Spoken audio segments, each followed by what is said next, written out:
I'm Dr. Rashmi Bhatnagar from the Department of English, Government College, Pushkar. In today's class, we're going to talk about the major poets of the two ages prescribed in your syllabus, the pre-romantic age and the romantic age. In today's class, we're going to talk about the important romantic poets prescribed in your syllabus, namely William Wordsworth, S.T. Coleridge, P.B. Shelley and John Keats. Let us first talk about Wordsworth, his life and his works. William Wordsworth was born in 1770 at Cockermouth and spent much of his boyhood among the shepherds and dalesmen of his native country. The influence of these early surroundings was, as he afterwards said, profound and lasting. For rough and rugged as they were, these simple peasant folk were types of the homely virtues of manhood and womanhood, untainted by the contact with the corruption of civilization, and from his familiar intercourse with them he learned faith in humanity and reverence for the elemental things in life. Wordsworth was educated at Lancashire and at Cambridge. He came to visit France in 1790 and between 1791 and 92. His friendship with Coleridge, which began about 1796, did much to stimulate his genius. 2 years later, Coleridge joined him in the publication of that epoch-making title book, The Lyrical Ballads. Some knowledge of his relations with the revolutionary movement is an indispensable preliminary to the study of his work. These relations are described in detail, together with other formative influences of his life, in his autobiographical poem, The Prelude. He married 1802 Mary, and with his devoted sister Dorothy as a third member of his household, settled first as Gramsmere and later at Raddle Mount, both in that Lake district with which his name is now always associated. Students, Wordsworth is also called the Lake Poet because he settled there. Though he continued to write steadily, he failed for many years to catch the public ear, while the critics almost unanimously treated him with contempt. But little by little he won his way, and readers of the new generation began to perceive greatness and meaning in his poetry, to which their fathers had been blind. The general change of opinion regarding him was shown in 1843 when, on Southey's death, he was made poet laureate. He died in 1850. The outbreak of the war between France and England, however, precipitated a crisis in his thought. At first, he held fast to the French cause. Then came the terror, and his faith was rudely shaken. It revived for a moment on the fall of Roxbury, only to be destroyed forever by the rise of Napoleon and the events which followed. Wordsworth, who began as an ardent of the revolution, ended as an extreme conservative. Even during his residence in France, he had deplored the fact that the cause of progress entailed the destruction, together with the evils of the past, of so much that was sacred through age and association.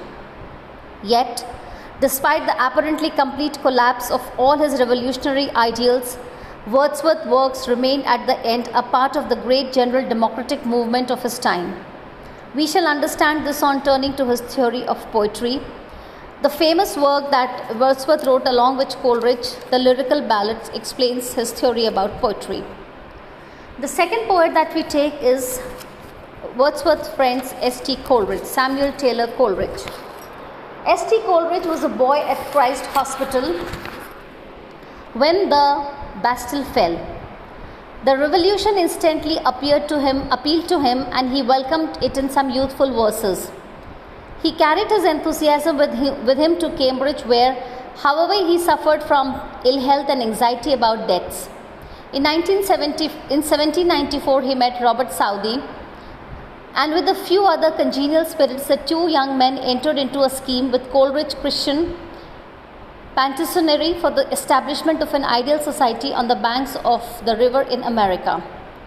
This utopian plan, a direct product of course of revolutionary zeal, came to nothing. But meanwhile, Coleridge gave poetic expression to his political aspirations in Religious Musings, The Destiny of Nations, and the Ode to the Departing Year in 1796. After, thus, like Wordsworth, he went through all the stages of reaction and before long allied himself definitely with the conservative cause. The subsequent story of his life is a story of aimless wanderings, of plans made and abandoned, of failure and the bitter sense of failure. A man of gigantic genius, he was absolutely wanting in willpower, and his slavery to opium, which lasted many years, helped still further to paralyze his energies. So the divinely gifted Coleridge shambled through life, dreaming great dreams and projecting great books, but the dreams were never realized, and the books were never written. All his work is fragmentary, yet this was so original and seminal a mind, that is theology, philosophy and literary criticism. He exercised an influence out of all proportions to the bulk and apparent importance of his writings. What is best in Coleridge poetry is very small in amount, but that little is of rare excellence. His personal poems like Dejection and Ode and the poem Walk Without Hope have a pathetic interest in connection with the tragedy of ineffectiveness which made up so much of his life. But his historical importance is due mainly to poems such as The Ancient Mariner and Christabel, which represents the triumph of Romanticism as fully as Wordsworth's narrative poems represent the triumph of naturalism. We have already seen that Coleridge took the supernatural as his particular province, and far beyond any writer before him, he treated the supernatural in a purely poetic way. It will be remembered that Wordsworth saved naturalism from the hard liberalism to which it was tending by touching fact with imagination. Coleridge saved supernaturalism from the coarse sentimentalism then in vogue by linking it with psychological truth. So this much about the two poets, Wordsworth and Coleridge. The third poet that we take into discussion is P.B. Shelley.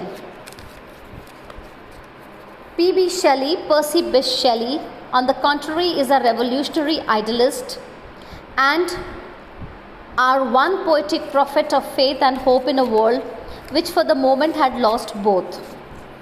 He was the son of a Tory squire, was born in 1792, and after some unhappy years at Eton, where he was nicknamed the Mad Shelley, went up to Oxford, whence however he was soon expelled from publishing a pamphlet on the necessity of atheism.